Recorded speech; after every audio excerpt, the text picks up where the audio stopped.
Sometimes when wise guys are having a hard time, they need to reach out to another family. But when the big Don is watching, maybe he needs to take things over and handle all of the family business. In smoky rooms where deals are made, loyalty the ace he's played. A friend of ours, he'll stand up tall. Through gunfire smoke, he'll never fall. With heart of gold and steel resolve, a mystery we'll never solve. Brothers and sisters, welcome back. Welcome back to another wonderful edition of the Friend of Ours podcast. This is a limited edition series hosted by your main man, Duke Loves Wrestling. And of course, one of the greatest of all times, the guy that can kick ass, take names, and doesn't mess around. The one, the only, the Don, Big Vito LaGrasso. What's going on there, Vito? Everything's okay. How's everybody? And thank you for all our supporters out there. The show is booming. Everything is going great. The weather is starting to get a little nice. Daylight savings, so we're not in the dark in 5 anymore. It's like more at 8. And Duke, I noticed that you've been enjoying yourself over there. And I heard through a little birdie who watches your house, because I got somebody watching, that you have been doing some Italian delicacy tasting, but more than usual. Can you elaborate on that?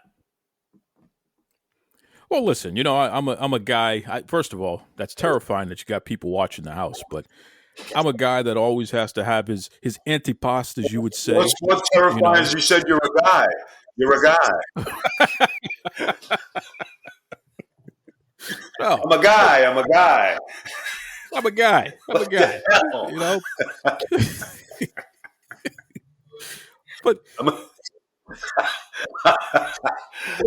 hold on, people. This is the first good laugh we've had on this show in I don't know how many weeks. But I'm a guy. I'm a guy.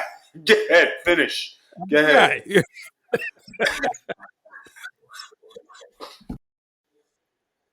I'm still laughing. And you don't even know what you're doing because you're secretly laughing inside your blankie while you're sitting in bed doing this stuff. And like we're doing mob stuff, and you're sitting there holding, a SpongeBob and a piece of prosciutto and a cannoli and espresso. I don't know. I got to talk to your wife. I got to make sure, we man up. Oh, Jesus. No, it's not SpongeBob. I'm wearing my Mr. T onesie. Don't you know that? I'm part of the A team, brother. No, I was going to say you're part of the A team. I'm part of the naked team. There's two different lifestyles here going, folks. You know what I mean? So that's why you want to tune in. I'm telling you, I'm a guy. This guy. You're killing me. Come on, let's start the show. Stop goofing off. I know. This is over here. We got to take. Don't you guys take anything serious, as Johnny Sack would say. Listen, before we do any of that, though, let me give a shout out to an old friend of yours and a friend of mine. So she's a friend of ours, All-Star Michelle D. All-Star Michelle D is returning to the Squared Circle. She took some time off, but she just let me know that she's going to be back out there wrestling, and she wanted to say hello. So I just, shout out to All-Star Michelle D. She was like, oh, yeah, Vito, Nunzio, those are my guys. So I said, okay, well, I'll make sure I give you a shout out on air. So that's my shout out there for All-Star Michelle D. Michelle, guess what? You need somebody to escort you to the ring to really put a boom on your return? Call me. We can work things out. Wow, I love it. Her guy is Ken Reedy, who I've been podcasting for years. You know Ken Reedy. You've probably been on his show, the Ken Reedy Show. But Michelle, she's a firecracker, man. I got a lot of respect and admiration for her. She's a cool lady. So, and again, she's Italian. So, she's a friend of ours. No two ways about it. So, again, shout out to Michelle. Good lady there. All right. This week, folks, we're going to give you what you've been asking for once again. You've been patient as we've been going through the different characters, but we are going to spend a good chunk of time here talking about one of the most beloved characters from The Sopranos, the one, the only Paulie Walnuts. Who, by the way, Vito, Paulie was a legit guy. So a lot of people say, "Oh, he's such a good actor, this and that." This guy spent time in the joint and all that other good stuff there. He was legit. So before we even get into the character so much, the guy who actually played the character, what did you think of the way that he presented himself? I mean, did he seem believable to you? 100% Vito Lagrasso from the neighborhood, 100% old school mafia, street guy, respected guy, wise guy. 100%. Bro, the mannerisms. He'd take his index finger and his pinky and he would point at you that way. He wouldn't just take his index finger and point at you when he's talking to you. He'd always have the pinky out extended as well, which is such a weird, interesting thing. But ironically, I've seen old school guys do that. So just those little details, so interesting about the guy. And there's no way anybody wrote that. You know he did that on his own because that's what he does, right? Right. No, I mean, So a lot of guys talk with their hands like they say Italians do. He's one who talks with his hands. He's assertive. He's direct. He's no bullshit. He believes in the family. He believes in the customs. He believes in everything about La Familia, La Casa Nostra. And that is the symbol of the Sopranos right there, of no nonsense guy taking care of business. no nonsense guy indeed. Uh, Tony Sirico is the man's real name, and legitimately, I mean, he's tough as nails, serious. You didn't want a guy like that to get in your face and tell you what's what. Uh, that's the last thing you needed, you know. So he played Peter Paul, aka Paulie Walnuts Gutierrez, and he was a chief in the Soprano crime family and a guy that was a an old friend of Tony Soprano's father. And so because of that, Paulie was almost like an uncle to Tony. You know, he was like an older mentor to the guy. And at the same time, though, Paulie he understood that he has to, take direction from Tony. This is his family. He's the boss. So Paulie was a loyal soldier until he started to feel like he wasn't getting the respect that he had earned.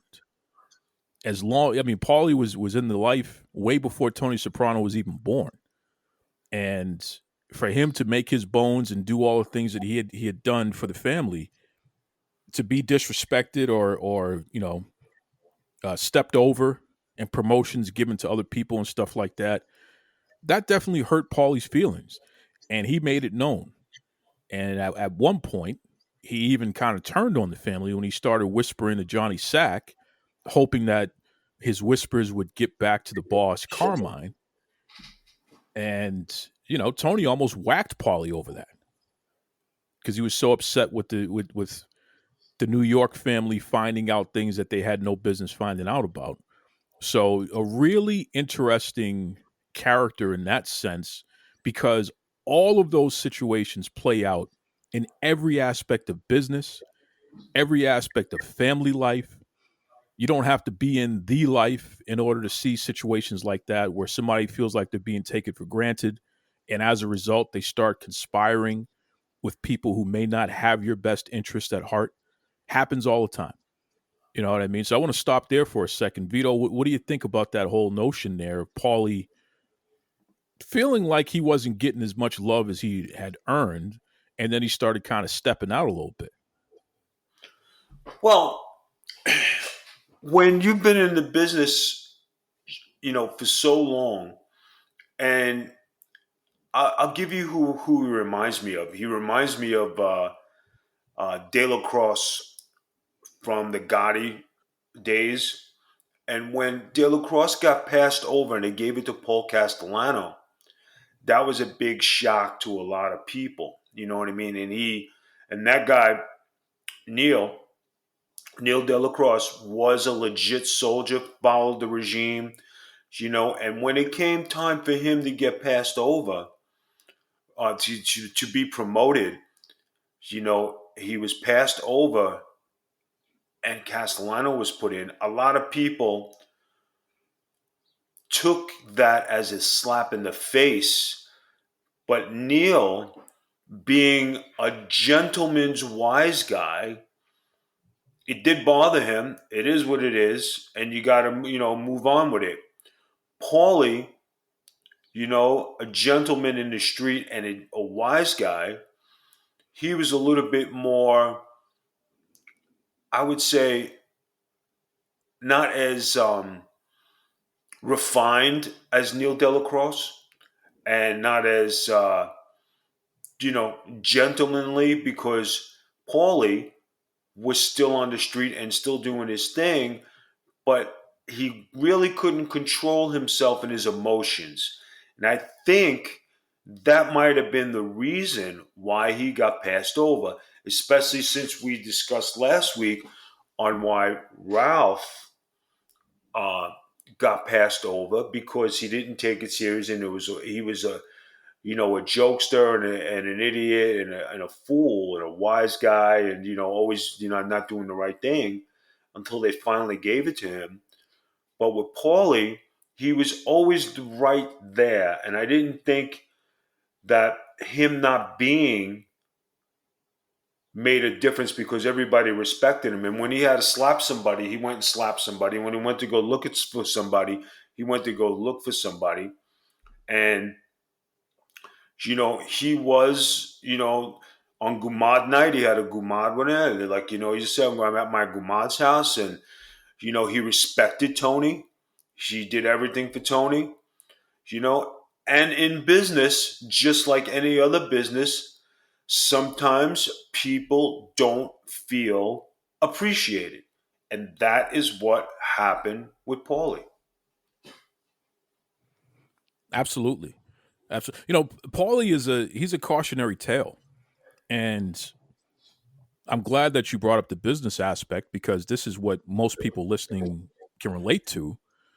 If you're a manager of any kind, I don't care if it's even managing your own household. If you're a manager of any kind, you can't allow people who contribute to the positivity of the environment to feel like they're underappreciated, because over time, that underappreciation will turn into resentment.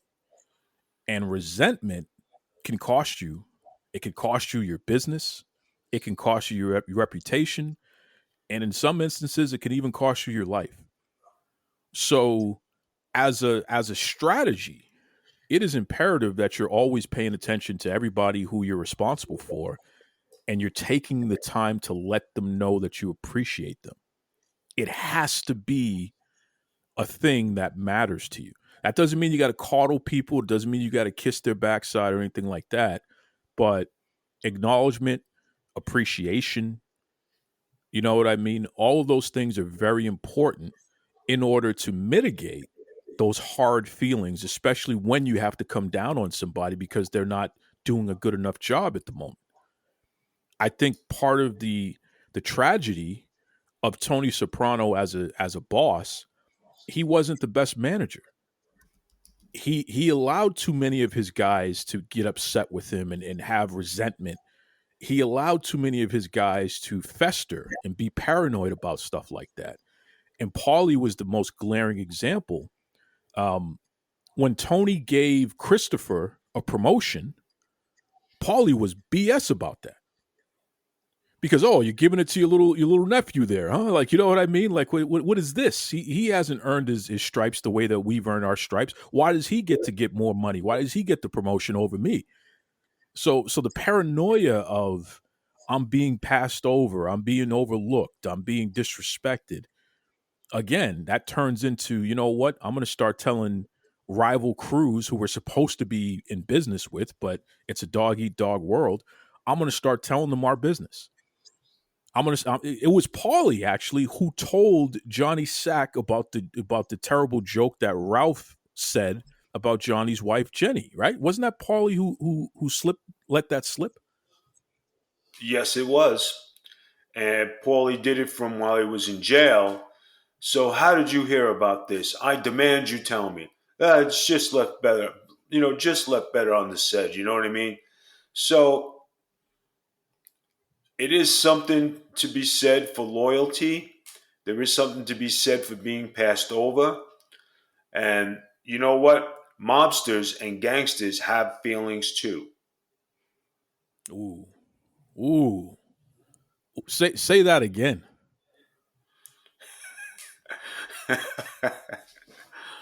Mobsters and gangsters have feelings too.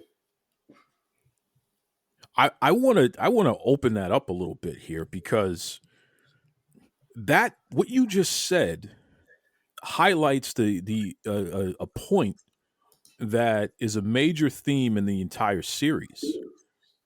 It is unusual to see men be that vulnerable. Tony Soprano, we watched that man cry.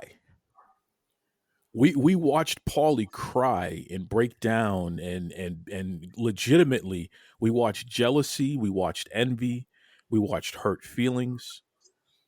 We watched so many different emotions that men are not going to project out to the world in most cases, at least guys from that generation. I mean, this day and age anything can happen, but in that generation you're not going to see a man vulnerable like that, because when you show that type of vulnerability then you open yourself up to being taken advantage of, right? So in the entire series we saw the male vulnerability on a scale like we've never seen before on TV. And all of those different characters, Johnny Sack, we watched that guy break down and cry.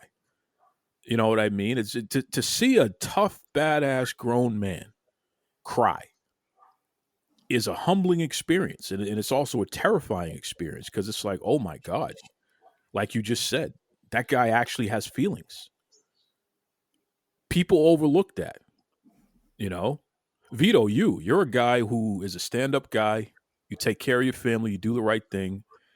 You have had to do the right thing, even if it wasn't in your best interest throughout your life. But you did it because it was the right thing to do. You have feelings too, yet often people forget about that because, hey, that's Vito. No, you know what I mean? Like, yeah, whatever, whatever. And they forget, like, hey, man, I have my days where I don't feel so good. I have my days where I wish I could just stay in bed. I have my days where, that thing that you said to me really affected me. Talk to me about that, Vito. Talk to me about the challenge that you've had to experience, just like Paulie, in the regard of people forgetting that you're a human being too. Well, people take me a lot differently than they do the normal human being. And it's sad because they look at my demeanor, they look at who I am, they look at my look. And the old saying, don't judge a book by its cover.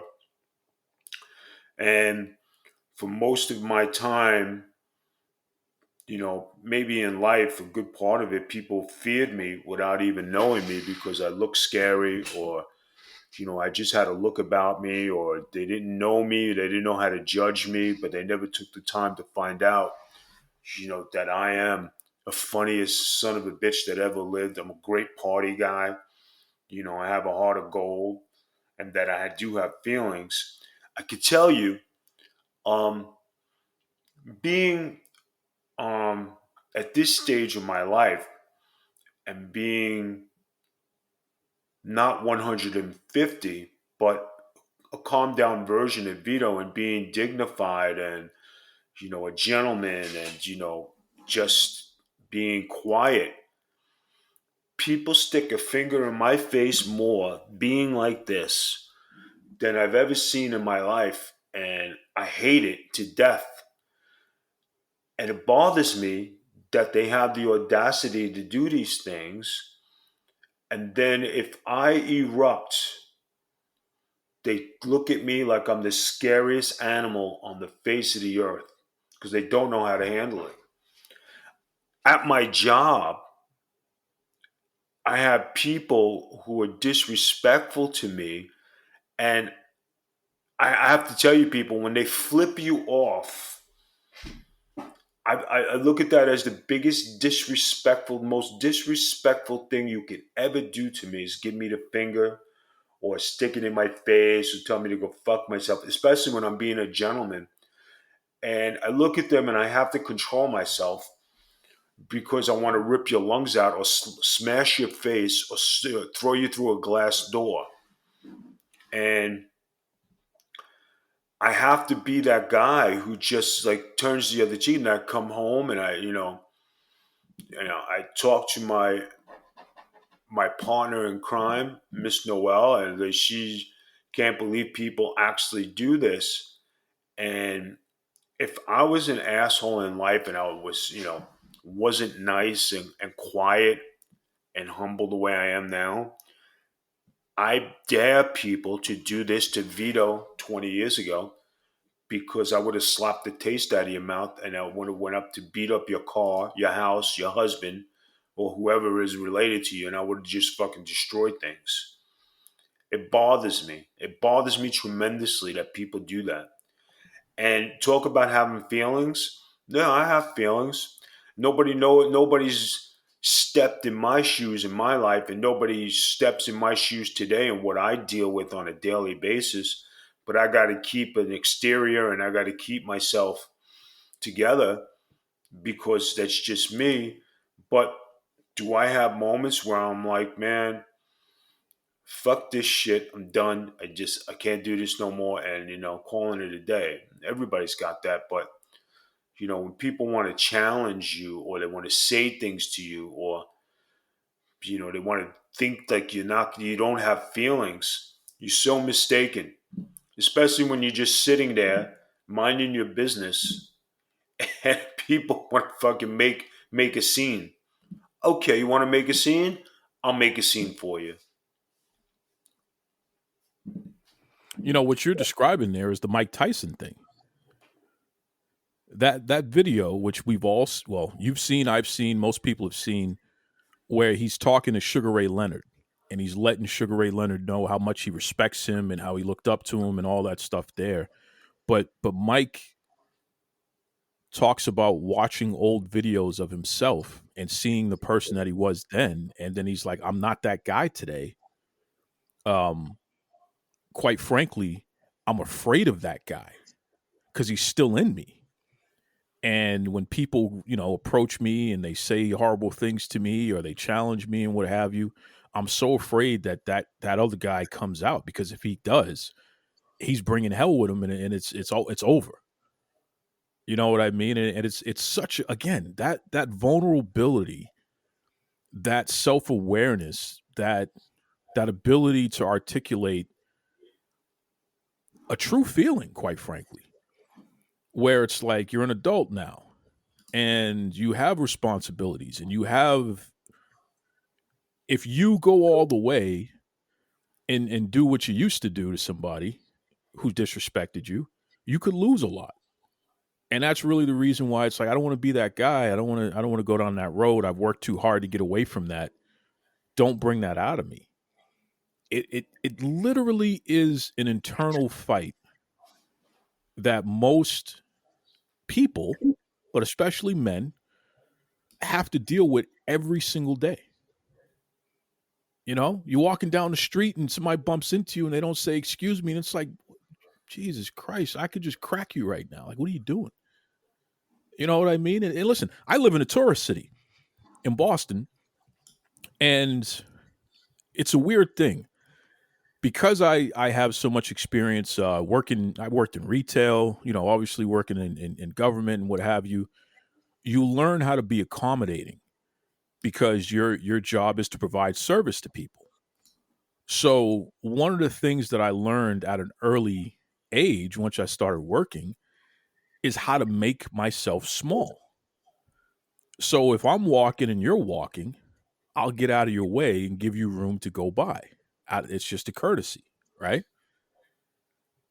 And I'm at a Okay. point now in life, Vito, where even I take my mom and go run her errands, and let's say, this happened. I think it was last year. This happened where we're in a Target picking up some things, and some guy just bumped into me, and I'm just shaking my head, and I'm looking at the guy, and I just told him, I was like, "Excuse me, you next time say excuse me." Or so now I don't move out of the way anymore. If I'm walking and you're walking, if you're not motioning to get out of my way, I'm certainly not getting out of your way. So here's what's going to happen: you and I are going to have impact, and it ain't going to bother me.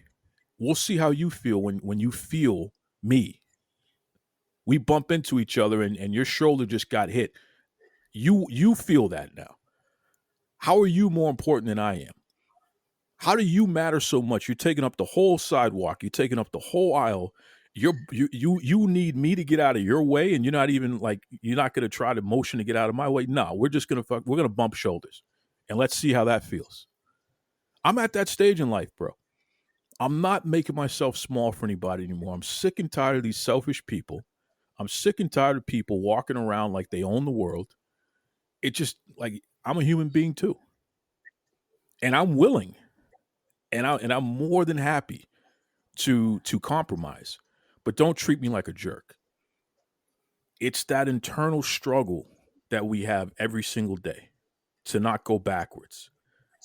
But people are so self-centered that, just like you said, they give you the finger, they say something ridiculous to you because they're being unreasonable, and it's like, oh my god, please don't make me have to respond to this.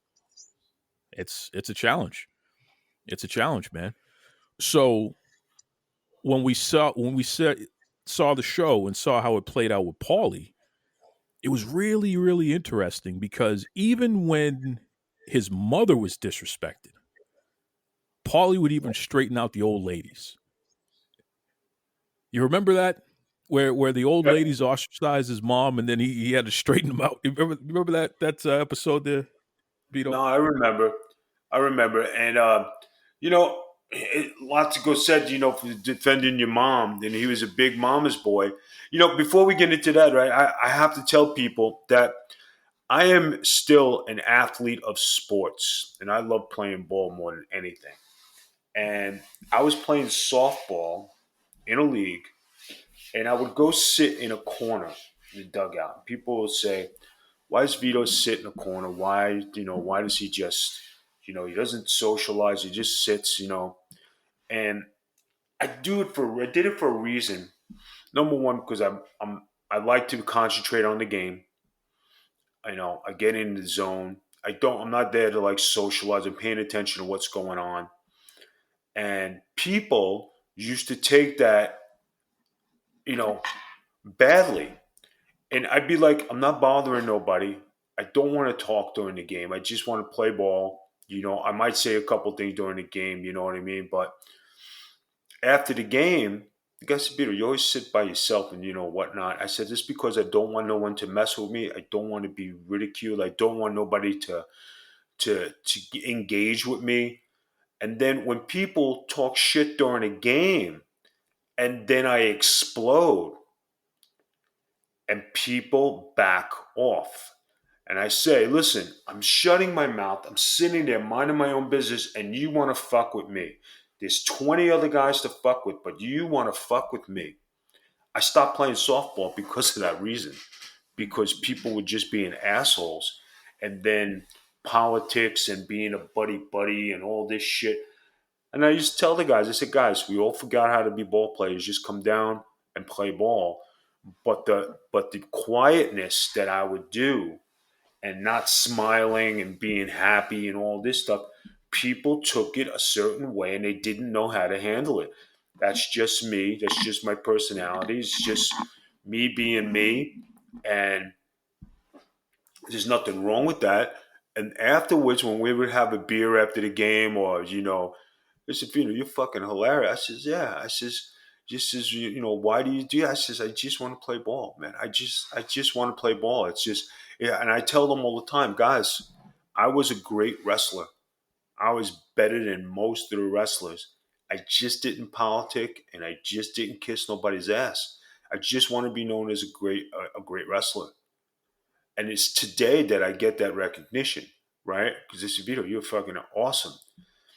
But it was that because I kept to myself and I didn't indulge and didn't do this and didn't do that. And here we are as grown men, and you're still doing this at a game that's for kids, and I can still play the game well.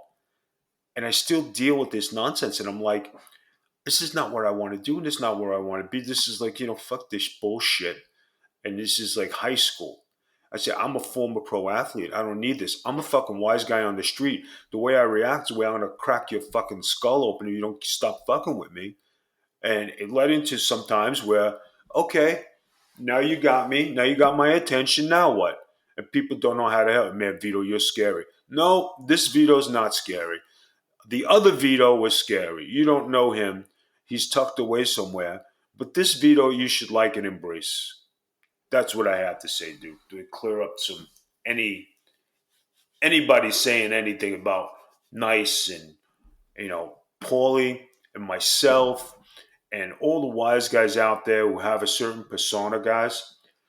You, we all have feelings. We all handle things in a different way. Paulie was more aggressive. He never was laid back.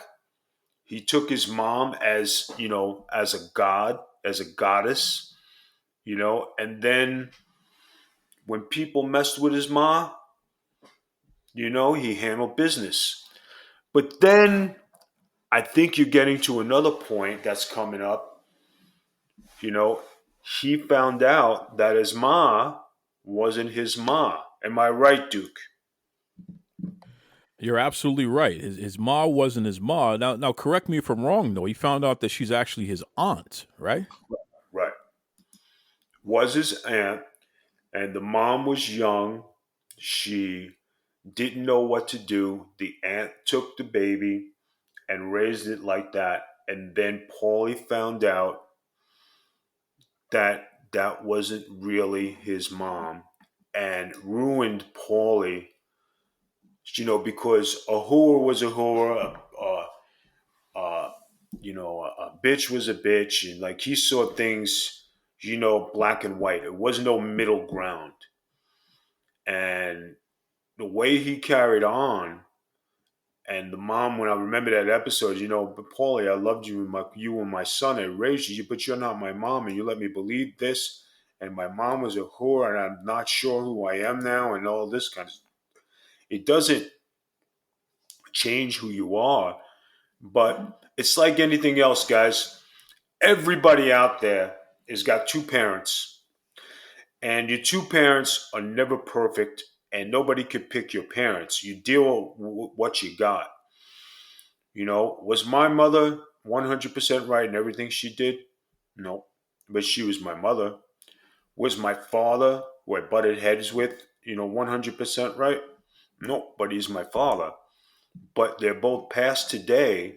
And the way I handle things in that situation is I remember the good times. I never remember the bad. I only talk good of my mother and my father because you can't change the past and you can't change the bad. That's the way I handle it. A lot of people don't understand that. And I think it's a piece of advice to go out there, especially for Paulie, who, was offended, was hurt, was, his whole world shattered. But you know what? That lady who took him under his wing and raised him, you know, he had a good upbringing. He had a family. He had all the things he needed. And, when you look back at it, that's what you need in life. Everybody out there's family is, I say it all the time. Everybody lives in a glass house, right? And I say, listen, you could throw all the rocks you want at my glass windows. And they say, Vito, why do you say that? I said, because they're all broken, because people fucking destroyed my glass windows a long time ago. So I really don't give a shit what you say. But when it comes to parenting, how many people out there get the best advice in parenting from someone close to them in their family? and it might not be their mother and father. Duke, can you elaborate on that? Well, absolutely. It's that the old cliche. It takes a village to raise a kid, and I think that's true. If you're fortunate enough to have aunts and uncles and elder siblings, elder cousins, and even people who were just friends of the family, but they're loved ones, their godfather, godmother, neighbor, people who actually care about you, and they pull you aside and they give you life lessons and they look out for you and things like that. Those things matter, and those things help shape who you ultimately become as an adult. It's so difficult, man, to understand the sacrifices that parents have to make in order to raise you and make you into somebody who's productive enough that you can be out there in the world on your own. um I think about my mom. She had me when she was 23 years old. Vito, when I was 23 years old, there was no way in hell I could raise a kid. Just give me a break. You know what I can't. I'm mortified by the thought of that. You know, 23 years old, brother.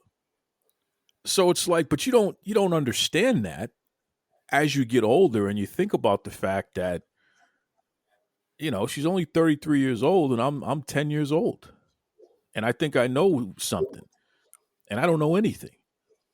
I'm 20 years old by the time my mom is my age. She's got a 20-year-old. I can't imagine it. You know, and it's like then you start thinking about it when you get old enough and you realize, oh my god, I got all these bills going on, and whatever you made is whatever you made. Whatever's in the paychecks, whatever in the paycheck, and you got to make it work. And then you think about, geez, you got mouths to feed. You got like there's a lot of sacrifices that have to happen. But in addition to that, that same person also has to take care of themselves somehow. In addition to taking care of you, they got to deal with all the pressures of the world. They got to deal with the jerks at work. They got to deal with their own social structures in the highs and the lows of that. One minute everything is cool with you and your friends, or you and your neighbors, the people that you go and you play cards with, or what have you. Next minute, this one doesn't like that one. That one may have flirted with that one's significant other. This is going to be this, and the challenges of everyday life. And you get old enough and you realize, like, wow, man.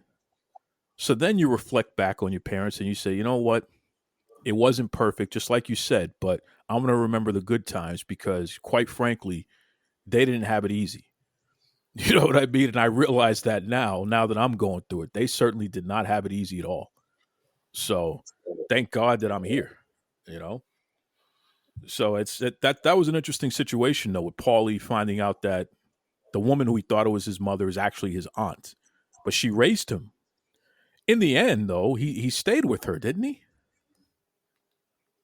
Didn't he call her Uh, ma at the end of that? He didn't write her off completely in the end, right? yeah, he didn't write her up completely in the end, but it's just a shock to someone like Yeah. him. Yeah. You think you know who you are, and then you find out that no, you don't know it all at all. That's tough. That's tough. Paul, at the end of the series, where the lights go out, those last couple of episodes leading up to that point, and I mentioned this before, Paulie is one of the few people that managed to get away. He was not whacked like the other guys. And in fact, when his name was brought up, there was a nod saying, nah, he's not high enough. Let's get Bobby instead. Paulie's not high enough.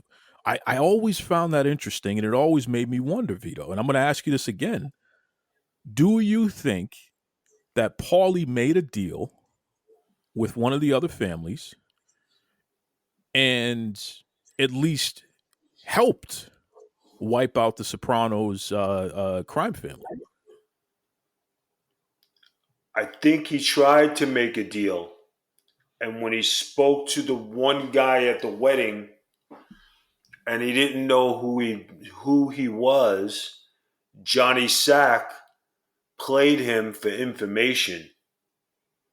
And I think that's when Paulie finally realized he was made to feel like Lefty in Donnie Brasco. But again, he survives. So Bobby didn't survive. Syl didn't survive. Those guys didn't survive, but yet Paulie did. How does he Yeah, but survive? Why does he get spared and those guys get whacked? He was part of the family. I just think that but Paulie didn't fully. You know when you could talk about things, but you don't make a move, and you could talk to different people, and hey, what's going on? We could do business, and I don't think it ever got to that point because Johnny Sack, he was ratting the family out to Johnny Sack, and Johnny Sack knew that he was a rat and he could flip on Johnny Sack, which nobody ever thought that could happen So then why don't you whack the guy? because there's no because it never came out that he was ratting. No, I'm talking about when they wiped out the family. I'm talking about when the war is happening. So the Sopranos take out Phil, and you think that everything is okay, and then everybody else gets taken out. Syl gets taken out, and Bobby Bacala gets taken out, and all these guys who are part of the Sopranos family get taken. In the end, it looks like Tony was taken out. Paulie was spared. It always makes me wonder, did he conspire with the folks who took out the Sopranos? Did he conspire with them? Did he go their way and say, hey, I'll make a deal. I'll be a captain for you. You know what I mean? And yeah, you go and do what you got to do to those other guys.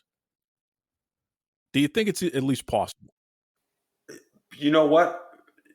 It I think it just wasn't fully recognized by Tony that Paulie would do it. Remember when the wire scene? Jimmy, he's got a wire. He's got a wire. Where's Paulie? Where's Paulie? And did you do it? Did you do it? No, Tony. No, Tony. You know what I mean? And he had him up against the wall and all this other stuff. Sure, sure, sure. So I mean, but when you make a deal like that, guys, and you flip on your own family, do you really think the new family is going to trust you? Absolutely not. That's, you know what? I never thought of it that way, but that's a very good point. If you could flip on the people who you're supposed to be the closest to, then you're a snake. Simple as that. You're a snake. But at the same time, in order to survive, you got to bet on the winning horse.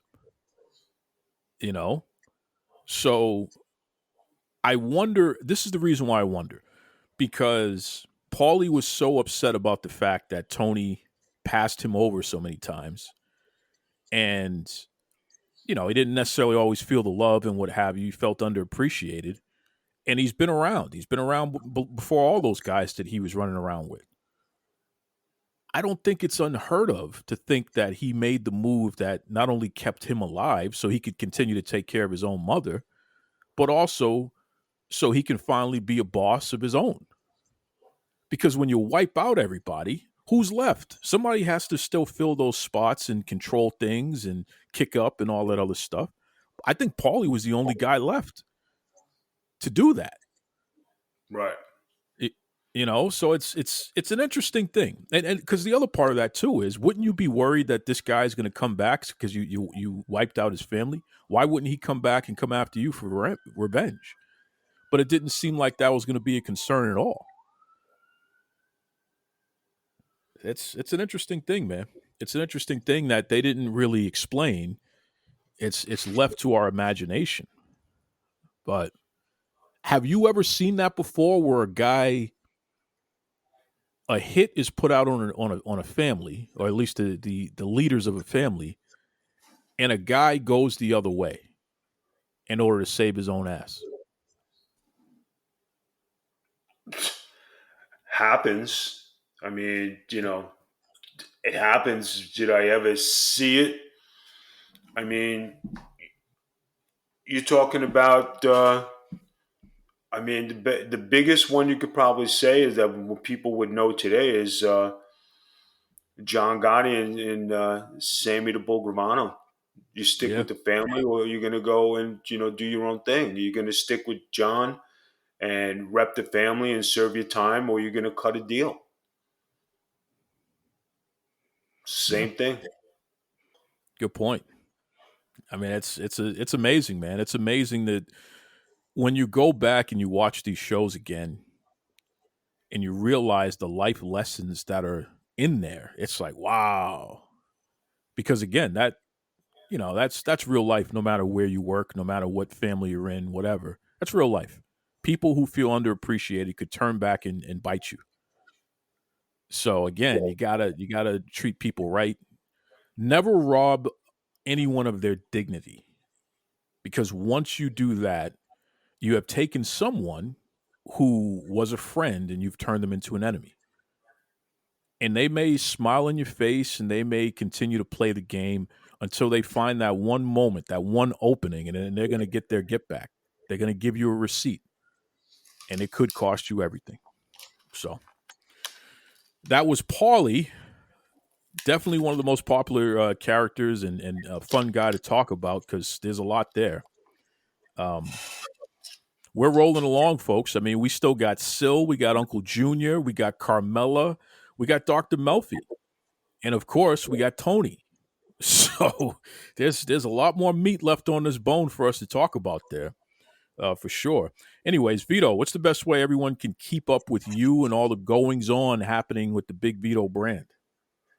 Guys, you want to check out the Big Vito brand on X. You want to check out the Big Vito brand on Instagram, on Facebook. I'm on LinkedIn at Vito Lagrasso. If you want to get in touch with me, send me an email at bigvito@bigvito.com. You want to check out our website, go to bigvito.com and look at all the great content we have. I have a lot of great new pictures, a lot of great videos that just went up on all of our social network, and some great pictures coming out soon. Duke, it's been a pleasure. And, I'll never forget this episode of I'm a guy, I'm a guy. Duke Loves Wrestling on Facebook or Twitter, Duke Loves Wrestling at gmail.com. I'm a guy. We might have to change the name of the show to I'm a guy. Yeah, I'm a guy. It's just like in NXT. I'm a Don, I'm a Don.